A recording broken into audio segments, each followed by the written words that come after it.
Hello friend, this is Sundar Kumar. Welcome to my channel. Dear friends, आज हम लोग चर्चा करने वाले हैं मॉडर्न इंग्लिश जो शुरू हुआ था 1500 ईस्वी से और अभी तक जो इंग्लिश चल रहा है उसे मॉडर्न इंग्लिश कहते हैं। और ये मॉडर्न इंग्लिश का पार्ट 2 क्लास है। पार्ट 1 क्लास हम दे चुके हैं। जो स्टूडेंट वो क्लास नहीं देखें तो पहले वो प्लीज़ क्लास देख लीजिए और ये क्लास समझ में आएगा। इंग्लिश में इतना बेसिक ज्ञान सभी को होना चाहिए, जो इंग्लिश से हैं वो भी, जो नहीं है वो भी। इंग्लिश के बारे में इतना तो ज़रूर जानना चाहिए जिससे आपको इंग्लिश के बारे में कुछ नॉलेज हो, ठीक है ना। तो आज हम लोग ये जानेंगे मॉडर्न इंग्लिश का इतिहास, मॉडर्न इंग्लिश कैसे हुआ नहीं हुआ, इसके बारे में थोड़ी जानकारी पार्ट 1 में दिए थे। आज हम पूरी जानकारी, यानी जितना देर का क्लास हो सकेगा वो पूरी जानकारी दे देंगे। और सेशन शुरू करने से पहले मैं आपसे एक बात ज़रूर कहूँगा, यदि मेरा ये प्रयास आपको अच्छा लग रहा है तो प्लीज़ सबसे पहले इस सेशन को लाइक कर दीजिए और अभी तक चैनल को सब्सक्राइब नहीं किए तो सब्सक्राइब कर लीजिए।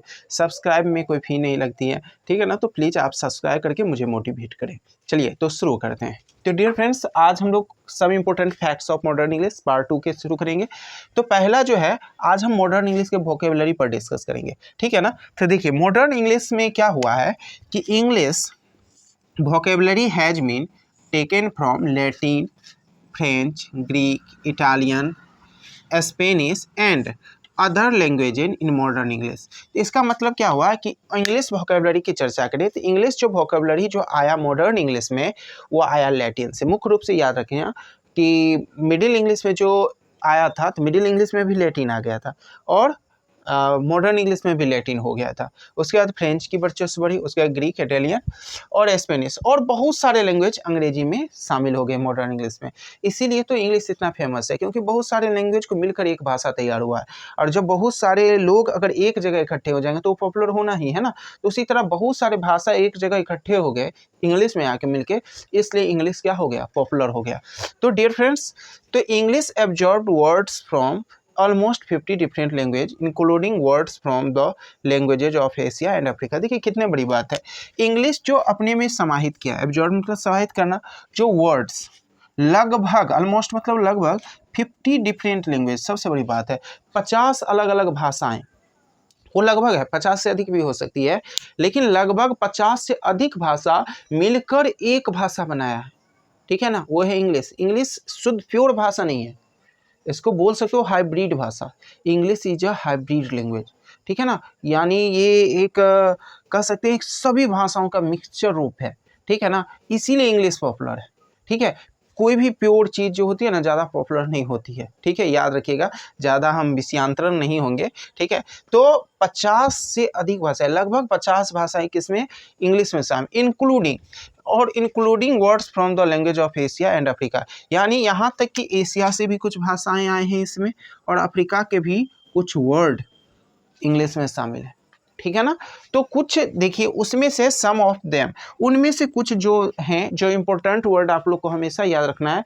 बार बार क्लास 12th में ये सब क्वेश्चन तो पूछती ही हैं, वर्ड कहाँ से आया है, तो कंपटीशन में भी पूछ सकती है, तो आप लोग को याद रखना। अगर इंग्लिश के खासकर जो स्टूडेंट है, इन सभी वर्ड को थोड़ा 2-4 बार वीडियो देख के याद कर लीजिएगा। पहला हम लैटिन और ग्रीक की बात करते हैं। लैटिन देखिए, आप एडप्ट जो वर्ड आज तक, एडप्ट मतलब होता है अपनाना, तो ये सब जो वर्ड हम लोग बचपन से याद अंग्रेजी के रूप में कर रहे थे, एक्चुअली एडप्ट का मूल वर्ड लैटिन है, यानी लैटिन से एडप्ट आया। उसी तरह अप्रोप्रिएट, कैप्सूल, कैप्सूल खाते हैं ना गोली, तो कैप्सूल वर्ड भी देखिए लैटिन या ग्रीक का है। ल्यूनार का बात कर लें, वायरस का बात करें, वायरस आया था ना, कौन वायरस आया था, तबाही मचा दिया था, कोरोना वायरस आया था ना। तो वायरस जो शब्द है वो लैटिन और ग्रीक का है, समझ में आया। चलिए नेक्स्ट, फ्रेंच से भी कुछ वर्ड आए, तो एलवाई आया था। बैटरी, बैटरी यूज करते हैं ना, अपने मोबाइल में यूज करते हैं, घड़ी में यूज करते हैं, जबकि हम समझते हैं बैटरी एक इंग्लिश वर्ड है, जबकि बैटरी एक फ्रेंच वर्ड है, याद रखिएगा। Battery is a dash word, English में नहीं टिक लगा दीजिएगा। फ्रेंच से मूल वर्ड है फ्रेंच का, इंग्लिश उसको एडॉप्ट कर लिया, अपना लिया। उसी तरह चॉकलेट है, पासपोर्ट है, टिकट है, ETC सब फ्रेंच वर्ड है। अगर हिंदी वर्ड की चर्चा करें, अपना प्यारा हिंदी, हिंदी से भी है, जैसे गुरु, देखिए टीचर, आजकल हम गुरु को टीचर बोलते हैं ना, लेकिन गुरु को गुरु भी बोल सकते हो, अंग्रेजी वर्ड है गुरु, जो हिंदी से लिया है। पंडित को पंडित बोल सकते हैं, आजकल पृष्ठ बोलते हैं, लेकिन पंडित का अंग्रेजी रूप भी पंडिते होता है। सेपुआई बात करें, साड़ी, ठग, ठग जिसको चीटर बोलते हैं, ठग, ठग भी अंग्रेजी वर्ड है, तो कंफ्यूज मत होइएगा। ठग कोई बोल देगा तो कहना ये इसको इंग्लिश से आती ही नहीं है, अरे ठग अंग्रेजी वर्ड है जो हिंदी से लिया गया है। चलिए नेक्स्ट, अरबिक में देखिए अरबिक वर्ड कौन सा शामिल हुआ इंग्लिश में, सुल्तान, शेख, अलजेबरा और हसीस, ठीक है ना। उसी तरह इटालियन वर्ड कुछ आए हैं, balcony, ballot, sonnet, lottery, fuse और मैकोरोनी। मैकोरोनी भी एक इटालियन वर्ड है। उसी तरह पुर्तगीज वर्ड की चर्चा कर लेते हैं। पुर्तगीज में आया है बफेलो, ब्रांदा, ब्रांदा घर में बनाते हैं ना, वो पुर्तगीज वर्ड है। मारमेलेड, पेगोडा, ये सभी क्या है, पुर्तगीज वर्ड है। पर्शियन भी वर्ड लाए हैं इंग्लिश में, पर्शियन से भी, पर्सिया से भी वर्ड आया है। पर्शियन वर्ड हैं जैसे बाजार, कैरावन, सोफ़ा, शाह, दीवान, किस्मैट, ये सभी क्या हैं, पर्शियन वर्ड है। स्पेनिश वर्ड का बात करें तो स्पेनिश में आया है बनाना। देखिए बनाना हम बचपन से ही याद किए हैं, बनाना। देखिए बनाना जबकि कौन सा वर्ड है, स्पेनिश वर्ड है, याद रखिएगा, इंग्लिश वर्ड नहीं है। बनाना स्पेनिश वर्ड है, इंग्लिश से अडॉप्ट कर लिया है, इसलिए हम लोग आज बनाना को इंग्लिश के रूप में जानते हैं। केला होता है कॉकरोच, कॉकरोच भी स्पेनिश वर्ड है। गिटार भी स्पेनिश वर्ड है। पोटैटो, हर घर घर में पोटैटो रहती है, पोटैटो के बिना तो सब्जी अच्छा लगता ही नहीं है, तो पोटैटो भी एक स्पेनिश वर्ड है। उसी तरह बैरिकेड, ये सभी स्पेनिश वर्ड है। और कुछ है, चलिए आगे देखते हैं। नेक्स्ट जो लैंग्वेज है जिससे इंग्लिश, मॉडर्न इंग्लिश में वर्ड सब आए हैं, वह है डच। डच से आया है knapsack, landscape, frolic, slim, easily. Next है 10 नंबर में तुर्किश। तुर्किश से भी बहुत सारे वर्ड इंग्लिश में आए, जिसमें कुछ महत्वपूर्ण वर्ड है। कॉफ़ी, कॉफ़ी का तो रोज़ यूज करते हैं, की शौक। उसके बाद योगर्ट, कैप्तान, ये सभी। उसके बाद अफ्रीकन से भी आया, अफ्रीका से भी, ट्रैक और एफार्थीट, 2 वर्ड है। ये याद करिएगा। इसमें सबसे ज़्यादा इम्पोर्टेंट आपको लैटिन और ग्रीक है, फ्रेंच है, स्पेनिश है और हिंदी है, ये याद रखिएगा। और सब तो मैं एक्स्ट्रा में लिखा दिया, बुक में था, तो मैं सोचा क्यों छोड़ो, लिखा ही देता हूँ। अब चलिए हम लोग थोड़ा डिस्कस करते हैं मॉडर्न इंग्लिश ग्रामर के बारे में। तो इसके बारे में एक फैक्ट है कि the development of grammar was taking place in way which did not affect the basic structure of the language. देखिए ग्रामर तो डेवलप हुआ था मॉडर्न इंग्लिश में, ठीक है, वो अपना स्थान भी ले चुका था मॉडर्न इंग्लिश में, लेकिन जो बेसिक स्ट्रक्चर था मीडियम इंग्लिश का, उसमें ज़्यादा प्रभाव नहीं किया था, ठीक है। कुछ प्रभाव हुए, कुछ रूल हुए, वो 18th सेंचुरी में आता। आगे चल के बात करते हैं उसके बारे में। अब थोड़ा कुछ लिटरेचर के बारे में चर्चा करते हैं। लिटरेचर का जब चर्चा हो तो ये 5 राइटर काफ़ी महत्वपूर्ण मॉडर्न इंग्लिश में होते हैं, और इनके याद रखना है। इसमें से देखना बहुत सारे क्वेश्चन Tier 2 में पूछा हुआ है, ठीक है ना, तो आपको ये हमेशा याद रखना है, ठीक है ना। जैसे एडमंड स्पेंसर जाने जाते हैं फेरी क्वीन से, ठीक है ना। फ्रांसिस बेकन जो है जाने जाते हैं एसेज से। बेन जॉनसन जाने जाते हैं वॉलफॉन से। ये Tier 2 में पूछा था, 2.0 में।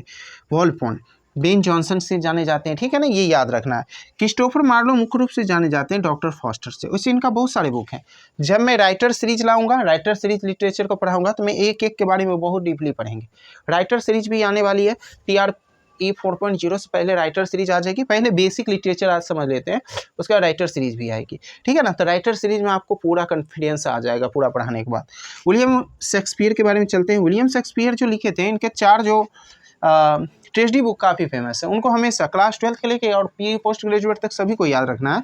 उसमें किंग लियर याद रखना है, ओथेलो याद रखना है, मैकबेथ याद रखना है, द मर्चेंट ऑफ वेनिस। ये चारों महत्वपूर्ण टॉपिक हैं और ये बार बार एग्जाम में पूछा है, ठीक है। राइटर और उसके लेखकों के नाम, कोई भी एग्जाम हो, चाहे NBS हो, KBS हो, इन सभी में पूछा है, ठीक है ना। तो अब हम लोग चलते हैं नेक्स्ट पे, और नेक्स्ट में हम लोग देखेंगे 18th सेंचुरी। 18th सेंचुरी को अगस्टन एज के नाम से जाने जाते हैं, तो इसकी पूरी जानकारी हम लोग लेते हैं, ओके। तो अब हम लोग डिस्कस करते हैं during the 18th century, also known as the Augustan age. ये काफ़ी इंपॉर्टेंट लाइन याद है, हमेशा के लिए रखिएगा। 18th शताब्दी की जो अवधि थी उसको हम अगस्टन एज को नाम से जानते हैं, यानी 18th century is known as Augustan age. यानी 18th सेंचुरी का जो पीरियड था, अवधि था, उसे अगस्टन एज कहते हैं। बार बार क्लास 12 में क्वेश्चन पूछा है और कंपटीशन NBS में भी पूछा गया है क्वेश्चन है, इसलिए इसको याद रखना बहुत जरूरी है। अगस्टन एज अगर पूछेगा who is known as Augustan age, 18th century याद रखिएगा।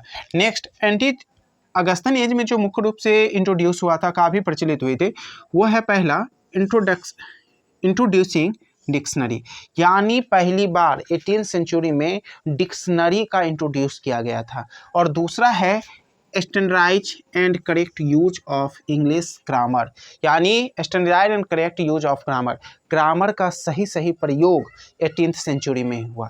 ठीक है ना। क्या हुआ उसके बाद 1755 यानी 1755 में डॉक्टर सैमुअल जॉनसन, एकदम याद रखिएगा, डॉक्टर सैमुअल जॉनसन का नाम आपको हमेशा जुबान पे रहना चाहिए। उसने क्या किया, पहली डिक्शनरी पब्लिश की थी जिसका नाम था a dictionary of the English language. ठीक है ना। Which content over 40,000 words and there meanings.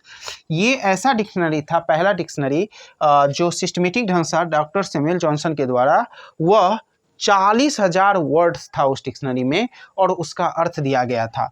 और ये डिक्शनरी जो बनाने में the work took 7 years complete, इसको एक डिक्शनरी को बनाने में 7 साल समय लग गया था। देखिए आप लोग 15-20 मिनट के वीडियो में कर चाहते हैं, सैमुअल जॉनसन ने 7 साल मेहनत करके एक डिक्शनरी कंप्लीट की जिसमें लगभग 40,000 वर्ड था, इसलिए कभी उकछना नहीं चाहिए। ठीक है ना। इस पर भी एक मोटिवेट वीडियो बना देंगे आप लोगों के लिए। ठीक है ना। चलिए अब 18th सेंचुरी के कुछ ग्रामेरियंस के बारे में चर्चा करते हैं, क्योंकि 18th सेंचुरी में हम लोग क्या करते थे, standardise and correct uses of grammar जान चुके थे। ठीक है ना। इसका महत्वपूर्ण योगदान इन 5 राइटरों को जाता है 18th सेंचुरी में, क्योंकि ये ग्रामर लिखे थे एकदम करेक्ट यूज के साथ। पहला नाम आता है विलियम लॉफ्टन, जो 1734 में पहला ग्रामर लिखे थे जिसका नाम है practical grammar of the English tongue. याद रखिएगा, पूछ सकता है ग्रामर और उसके राइटर के नाम। दूसरा याद रखिएगा जॉफेस प्रिस्टली, 1761 में इनका पब्लिश हुआ था the rudiments of English grammar. Next तीसरा है रॉबर्ट लॉथ, ये भी 1762 में short introduction of English grammar publish किए थे। और जेम्स बचनन, ये भी 1762 में, यानी रॉबर्ट लॉथ और जेम्स बचनन दोनों 1762 में ही पब्लिश किए थे, लेकिन जेम्स बचनन पब्लिश किए थे, उनका ग्रामर का नाम था द ब्रिटिश ग्रामर।